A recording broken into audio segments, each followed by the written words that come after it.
This is my everyday carry pen collection. Having dived into the world of writing instruments, I've finally curated my favorite collection. What makes them the best budget-friendly pens, and which one takes the crown of my favorite EDC pen. If you spend your time and energy scouring the internet for pens, or wasting money on overly priced pens, well, in this video, I'll show you my 4 criteria for picking the ultimate EDC pen. Welcome to Skriven. If you like pens, subscribe. So let's start with the most obvious thing, how the pen actually writes. A pen can look great, feel solid, and last forever, but if it writes terribly, then what's the point? The Pilot G2. Well, this is hands down the smoothest of the bunch. The gel ink glides across the page, making it perfect for fast note-taking or long writing sessions. But the gel ink does come with a downside. It can smudge easily, especially for left-handers. The Parker Jotter. The Jotter is all about control.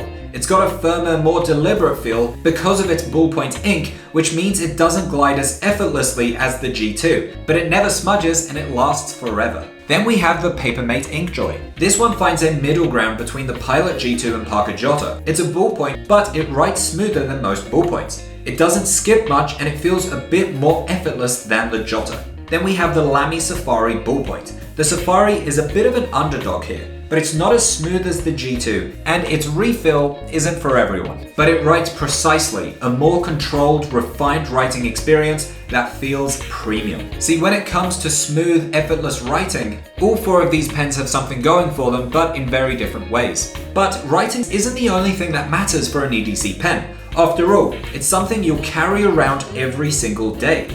A great EDC pen isn't just about how it writes, it's about how it survives. The Pilot G2, let's be real, it is not the most durable pen. It's made of plastic, and while it writes beautifully, it's not the kind of pen you want to drop or throw in a bag without worrying about it breaking.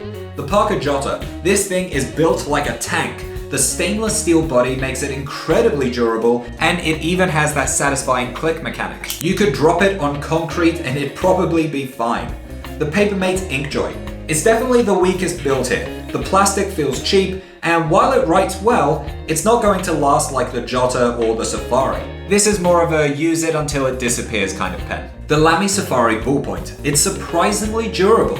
The plastic is thick, the clip is spring-loaded and strong, and it is designed to last. The real downside is it's a lot bulkier than the others, so it will take up more pocket space. When you're carrying an everyday pen, it's going to take some hits, so build quality is massively important. Now at this point, I realized something. I wasn't just testing these pens. I was figuring out why a good pen even matters. When you find the right pen, something just clicks. It's not just a tool, it improves your workflow, your focus, even your creativity. See, the Pilot G2 made me realize how much a smooth pen can make writing feel effortless. The Parker Jotter reminded me that a well-built, no-nonsense pen is worth the investment. The Papermate Inkjoy showed me that you really don't need to spend a lot to get a solid writing experience.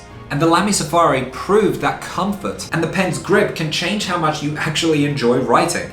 All of these pens do something right, but together, they show that a good pen isn't just about the ink, it's about the overall writing experience. But here's where I ran into a problem. See, the best feeling, smoothest writing pens weren't always the best looking ones. See, when you're on a budget like I am with these EDC pens, you almost always have to sacrifice aesthetics for functionality.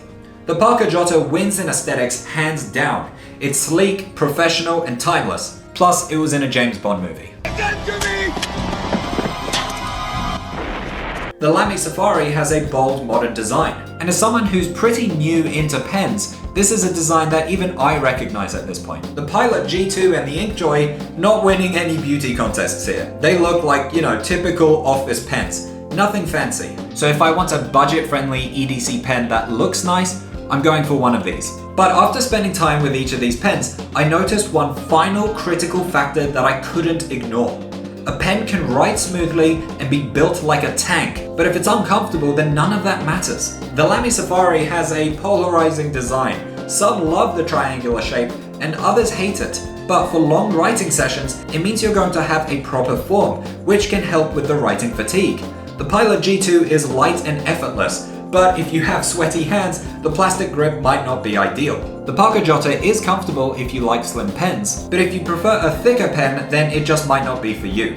The Papermate ink joy is surprisingly ergonomic, with a smooth grip that makes it easy to hold for a long time. What I realized with my EDC pen collection is that comfort plays a massive role in which pen I'm going to use. So after testing these pens, I finally have my favorite EDC pen for 2025. There really was one pen here that stood out. Now, I do love all of these pens and I do use all of them, but there is one pen here that just makes the perfect EDC pen. Not just how it wrote, but how it felt, it lasted, and it performed. With great ergonomics, it feels durable, and even though people don't like the refills, the writing experience is great and it feels consistent. And that's why, even though I love all of these pens, my favorite EDC pen for 2025 is the Lamy Safari. But this here is my 2025 EDC pen collection. Now I want to hear from you. Let me know in the comments if there's any pens here that I've missed that should be in my collection. Is there a budget pen that you use that I've missed out on? If you want to see a full review of my Pilot G2, then click on this video here. I dive into why every single person seems to love the Pilot G2 pen.